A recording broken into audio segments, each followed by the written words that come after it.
Hello, Meoni here, and welcome back to another summary for a live letter, this time for part 64 as part of the official Final Fantasy XIV FanFest 2021. This took place in the early morning for me locally on the 16th of May 2021, and basically has two parts. The first part is what we're looking at in this video, and the second part is actually a Q&A session, which I advise you go and watch yourself, or I will make a video on that at a later time. But really the first part is the main meat and potatoes and the main focus of the actual live letter itself. So that's what we're going to be covering in this video. So firstly then they talk and tell that this will only be covering patch 5.55. The live letter itself contains no 6.0 content whatsoever, and they say a live letter will be in the next few months where we have a live letter talking about Endwalker where they unveil new stuff. But at this time this is just all purely about 5.55. Obviously, kicking off straight away, they give us the release date. They said they were going to wait a couple of days until like the 17th or 18th rather to actually release the patch, but instead patch 5.55 releases on May the 25th, which is 9 days away from the time of recording this video. So that's pretty hype.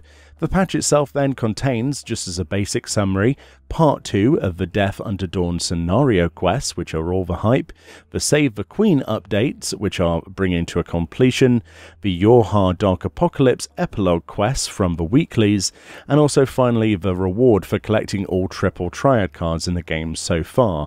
This will be in the game. They've not specified what it will be, they've just said that's what's going to be in the game. Additionally, it means that the end of the PS5 beta will be on the 25th of May, and the official PlayStation 5 service will begin on that same day.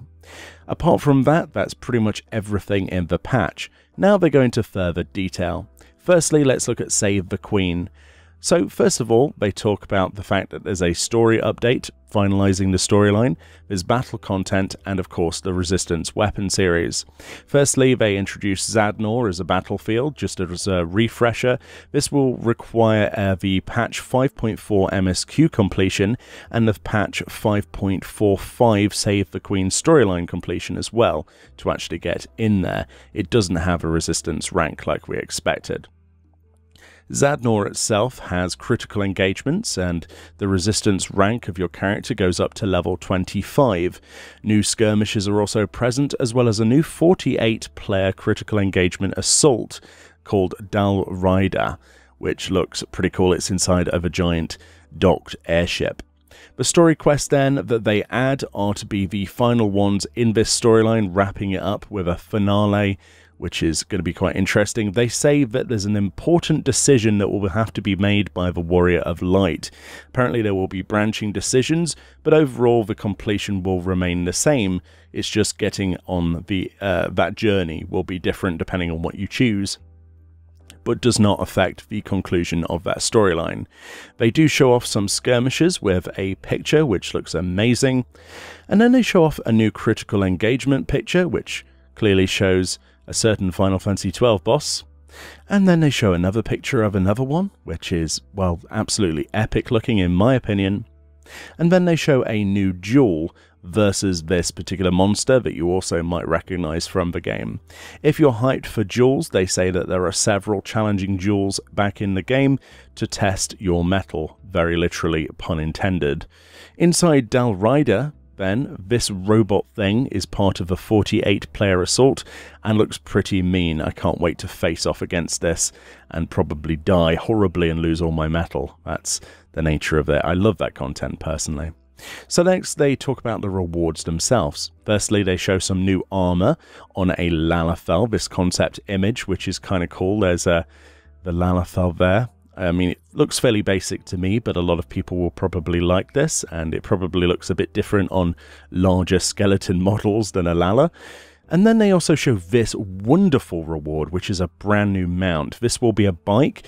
If you remember, inside Delibram Regine, the Queen uses something similar to this, like a unicycle. This is sort of based similar, sort of on that, but this is a motorbike that's apparently a two-seater flying motorbike. which is all the hype. So who knows where this is going to come from, whether this will be from Del Rider, or if this will be a low drop chance from a lockbox or whatever, but it is going to be something high on everyone's list. A 2-seater flying motorbike, yeah, that's at the top of my list for certain.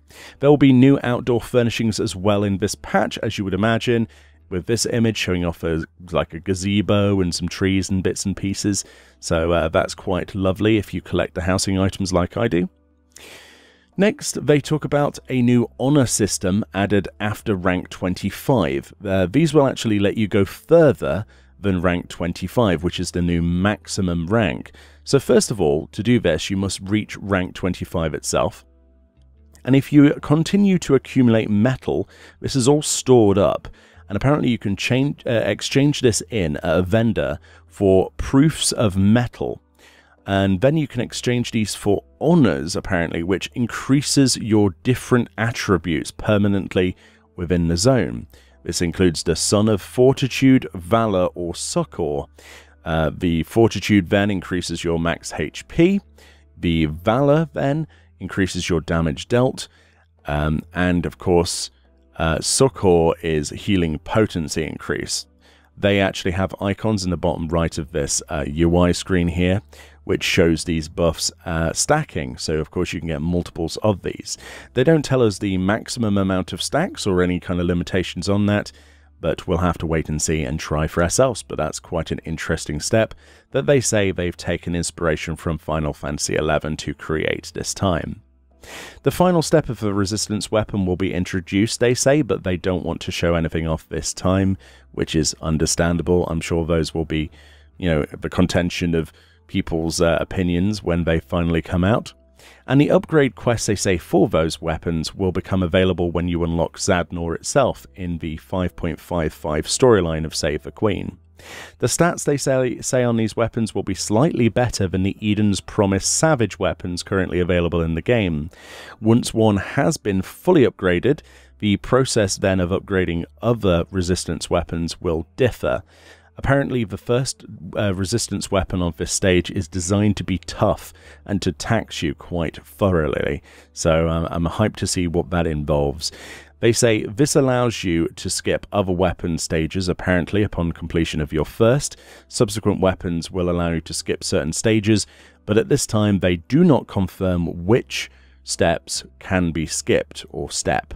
So we'll have to wait and speculate and see on the patch day as to what that will affect, but hopefully it skips some of Delabrum. That would certainly make me feel a little bit better, but such luck is probably not going to happen. Next, we talk about other things, including desynthing gear obtained from trials. Apparently, when they added the Byakko weapons, the glowy craftable versions, Yoshi P says that he checked the forums and there were several people upset around the world that they were not getting items that they needed to make Byakko weapons from desynthesis of normal weapons that drop in the actual trial. It turns out, after looking at the files, he made a discovery that they never actually made it so that that fight or many others actually dropped those items. They didn't have a system where you could get those particular items from desynthesis from things that dropped in Zurvan, Byakko, Tsukiyomi, the Warrior of Light, and many others apparently. So the only way was to actually roll on drops of those materials that would drop in the fight upon completion sometimes. So apparently in 5.55 this will be no longer the case, and now you can desynth all the extreme trial gear and have a chance to yield those crafting materials. This, he does confirm, does not mean this increases it to 100% chance. They just now can drop rather than not dropping at all and only having to roll on drops from the fight itself, which I believe is a great change and a real positive move in general. Upcoming schedule then for patches. They released this slide, which is full of dates basically. So Tuesday, May the 25th is the release date once again for patch 5.55, all the hype for that. And then in July, we have the new Make It Rain campaign. This returns, so if you want to get some MGP, usually there's a reward or something added for that event, so hyped for that in July. Apparently in June or July, we'll see patch 5.57. That's in June or July, they're not sure at this point. and sometime in either July or August, they say, we'll see patch 5.58, which they don't confirm any information about, but rumor has it that's something to do with data center travel, but that's not confirmed either. That's just a rumor at this time. Also in August, the Moonfire Fair and the Rising events will be in the game with brand new rewards for you to do, so you've got plenty to do this summer. And if you thought that that wasn't enough, in September the Final Fantasy XV event crossover returns once again, and yes, you can finally get your car that you've been commenting on my videos wanting to see this event back. And I did promise you, I said, look, they will bring it back in 2021, and my bet is on the summer. Guess what? September, classes as summer. I was right. There you go. You can get your car if you've not got it the first time around. That includes all of the Final Fantasy XV event rewards and the quests in itself as well. Rest assured that it probably will be a long time you see it after that point, so make sure you sub in September to the game and get this done. I don't want to see more comments in the future past September. And then finally in November we get Endwalker, and that's pretty much the lineup leading up to 6.0 and Endwalker as an expansion, so there's plenty to keep us busy. They do also mention that there will likely be a media tour at some point during all this, but they have no details to share at this time. So whether this will be a digital media tour or an actual physical media tour, let's hope that Europe isn't left out from this, and I would love to go and actually be a part of this myself and get you some footage and share the hype. Let's hope that it's not just Americans only this time, eh? But there we go. That's pretty much it from the live letter. Like I say, the second part is all a special talk session, which, whilst interesting, doesn't actually give us any information about anything coming up and isn't really too related with the live letter for 5.55, which is what this was all about in the first part. So much love. Enjoy the rest of your day. Enjoy your weekend. Enjoy FanFest. Enjoy the Primals concert if you're still here on the 16th this evening. And I'll see you all next time.